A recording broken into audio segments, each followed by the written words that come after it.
효원인 여러분 안녕하십니까? 한 주간의 PBS 뉴스를 전해드리겠습니다. 먼저 첫 소식입니다. 지난 5월 11일 우리 대학 제19대 교수회 출범식이 열렸습니다. 이번 출범식은 무려 12년 만에 개최됐는데요. 그 현장을 임보영 기자가 다녀왔습니다.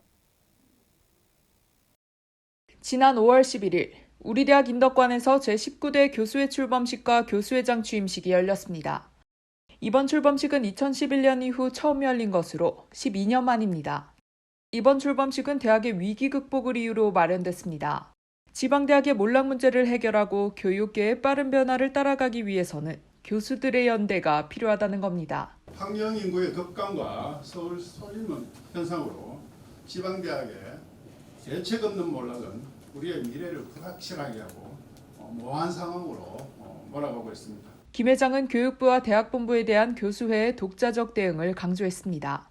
교육부의 일방적이고 독단적인 교육 정책에 반대하고 교수회 차원의 의견을 표출하겠다는 겁니다. 대학본부는 교육부의 눈치 보기를 더 심화시켜 우리를 심한 혼란 속으로 빠져들게 하고 있습니다.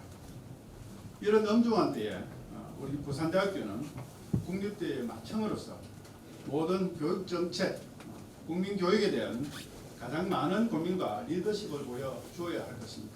이 외에도 교수회는 교내 주차 문제 개선, 교수 권익 보호, 교수회 활성화 등 다양한 학내 문제 개선을 위한 계획을 밝혔습니다. 한편 차정인 총장은 이번 교수회 출범식에 축하 영상을 보내며 당부의 메시지를 전했습니다. 부산대학교 교수회 출범 이후 출범식과 교수회장 취임식은 처음입니다. 그만큼 제19대 교수회의 의지가 남다르다고 봅니다. 무뎌지지 않고 깨어있는 교수회, 부산의 발전을 위해서 땀 흘려 일하는 교수회가 되어주길 바랍니다. PBS 뉴스 임보영입니다. 코로나19가 확산하기 시작한 2020년부터 지난해까지 우리 대학 남학생 전용 기숙사인 진리관이 정원을 채우지 못했다는 소식 지난 학기에 전해드렸습니다. 대면 수업이 기지개를 켠 올해는 사정이 어떨까요? 김민성 기자의 보도입니다. 지난 2020년부터 원생 모집 시 정원을 채우지 못하고 있는 대학생활원 진리관. 코로나19 방역 조치가 대폭 완화한 올해도 미달을 피하지 못했습니다. 진리관은 인식이 안 좋아서 제가 응비관을 선택했습니다. 응비관은 나름 만족하고 있습니다. 기숙사 중에서 제일 가깝고 그 화장실도 개별로 다 설치되어 있고 위치가 제일 큰 단점인 것 같고 저 살 때는 쌌는데 지금은 자취랑 그렇게 큰 차이가 안 나서 생활원 중 가장 높은 곳에 있는 효원제에서도 미달 사태가 반복되고 있습니다. 원생들은 생활원이 가진 문제들 때문에 미달은 피할 수 없는 결과라고 말합니다. 열악한 조건과 시설, 해충 유입 등 해마다 제기되는 문제들입니다. 다른 데보다 확실히 시설이 좀 안 좋은 것 같긴 해요. 오래돼서 그런 건지 모르겠는데 시설에 비해서는 조금 아까운 것 같기도 하고 많이 낙후가 돼 있다 보니까 불편한 부분들은 많고 겨울엔 좀 괜찮은데 계절이 좀 따뜻해지고 하면은 그 벌레 문제가 좀 상황이 이러하자 남학생을 중심으로 차별 문제도 꾸준히 제기되고 있습니다. 2018년 지어진 여성 전용 생활원 자유관과 비교하면 시설 및 접근성 등 환경 차이가 크기 때문입니다. 자유관처럼 좀 낮은 곳에 있었으면 좋았긴 할 텐데 자유관이랑 이렇게 혼용으로 쓰는 건 어떠냐 이런 얘기는 많이 나오긴 했었잖아요. 실현만 가능하다면 그것만큼 좋은 해결책은 없지 않나. 지속되는 미달 사태와 그에 따른 대학생활원의 운영난은 결국 원생들에게 짐을 지우고 있습니다. 원생들은 해마다 오르는 관리비, 위법인 기숙사 의무식의 비용까지 부담하고 있습니다. 밥을 꼭 먹어야 되더라고요. 지대도 높은 편이라 강의 듣다가 올라가서 먹고 다시 내려가기 너무 불편해요. 대학생활원은 공실이 생기는 걸 막고자 지난 2020년부터 진리관과 효원제 일부를 1인실로 운영하고 있습니다. 대학생활원 원생지원팀 관계자는 1인실 체제 운영으로 생활원 지원율과 충원율이 점차 회복되고 있다며 이를 고정 운영하는 방안을 추진하고 있다고 전했습니다. 한편 채널 PNU는 지난해 12월 자유관이 여성 전용 생활원으로 운영되고 있는 이유를 묻는 한 학생에게 대학생활원이 보낸 답변서를 입수했습니다. 대학생활원은 남녀 공용 기숙사를 운영하면서 이성 관련해 지속적으로 사건이 발생했다며 외부인으로부터 생활원생을 보호하기 위해 자유관을 여자 기숙사로 결정했다고 답했습니다. 또한 현재로서는 혼성화 계획이 없다며 지속적으로 원생과 소통해 진리관, 웅비관, 효원제 환경 개선에 힘쓰겠다고 밝혔습니다. 그러나 원생을 대표해 대학생 어른과 소통할 원생회가 4년째 공석인데다 올해 총학생회가 신설한 기숙사 대응팀은 아직 활동하지 않고 있어 원생 의견을 반영한 환경 개선이 잘 이루어지고 있는지는 의문입니다. 언제 끝날지 알 수 없는 미달 사태가 이어지는 가운데 대학생 어른의 운영난을 함께 감당해야 하는 원생들의 고충은 날마다 커지고 있습니다. PUBS 뉴스 김민성입니다. 우리 대학 앞 부산대학로가 부마 민주항쟁을 기리는 명예도로로 지정될 예정입니다. 현재는 지정 여부를 심사 중인 단계로 이르면 다음 달 무렵부터 지정이 될 예정인데요. 자세한 내용 윤진영 기자가 보도합니다. 지난 5월 4일 금정구는 우리 대학 앞 부산대학로를 부마민주항쟁 기념 명예도로로 지정하는 사업을 추진 중이라고 밝혔습니다.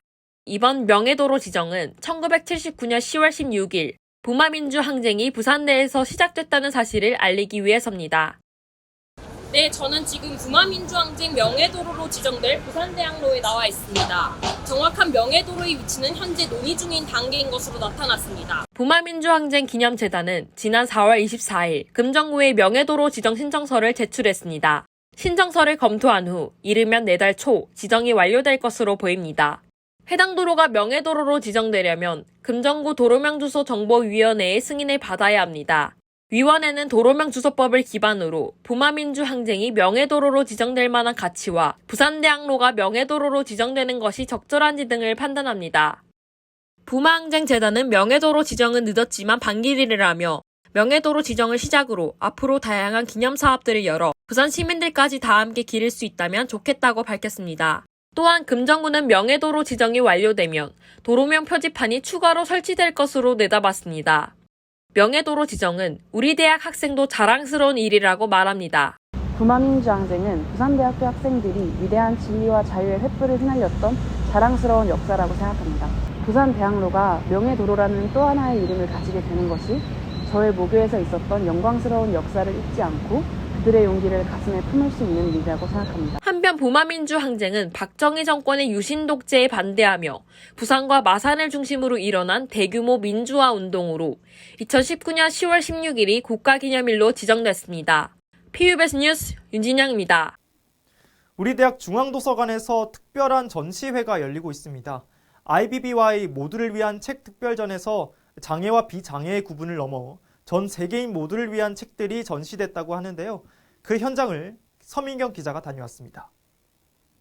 지난 1일 우리 대학에서는 국내 최초로 IBBY와 KBBY 그리고 부산대 도서관이 주최하는 IBBY 모두를 위한 책 특별전이 개최됐습니다.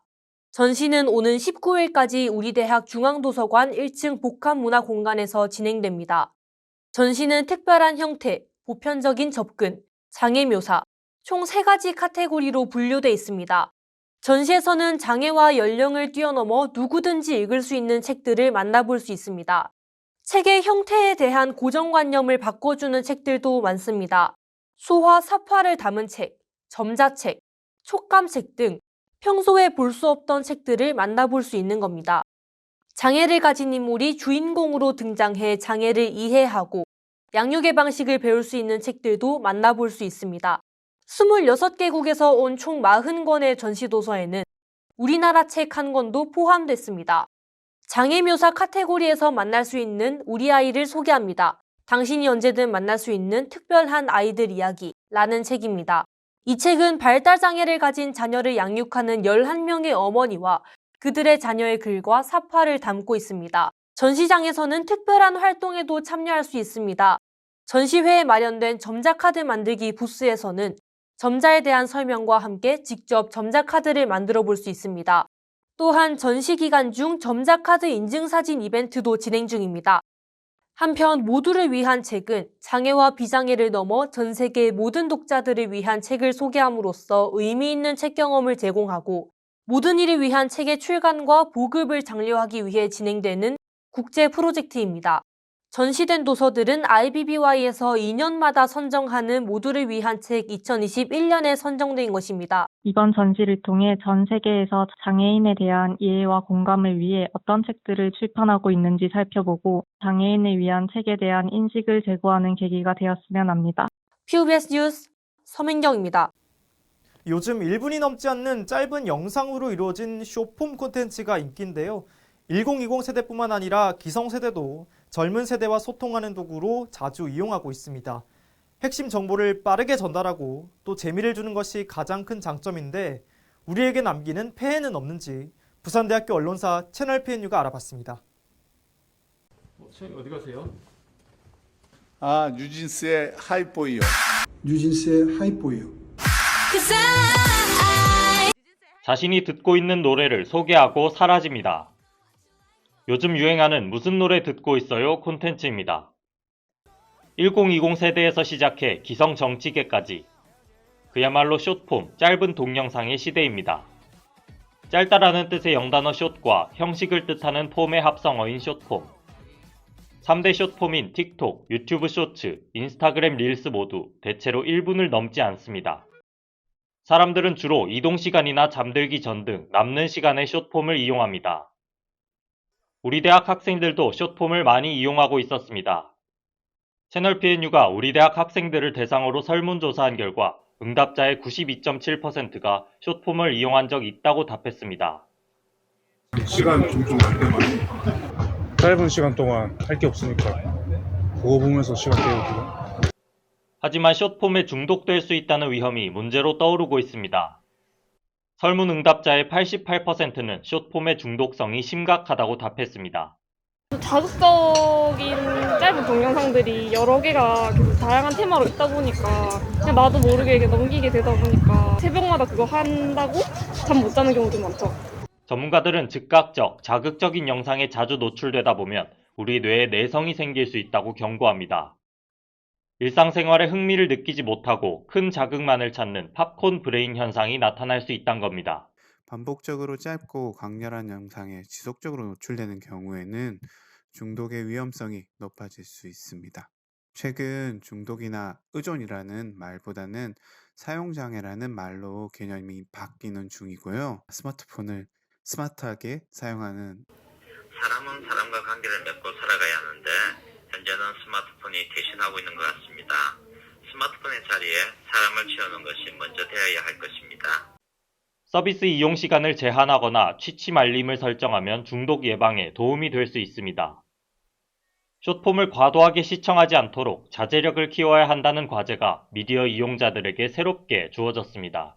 PUBS 뉴스 김민성입니다. PUBS 뉴스 저희가 준비한 소식은 여기까지입니다. 더 많은 소식은 채널 PNU 홈페이지와 유튜브 채널 그리고 인스타그램에서 보실 수 있습니다. 시청해주신 효원인 여러분 고맙습니다.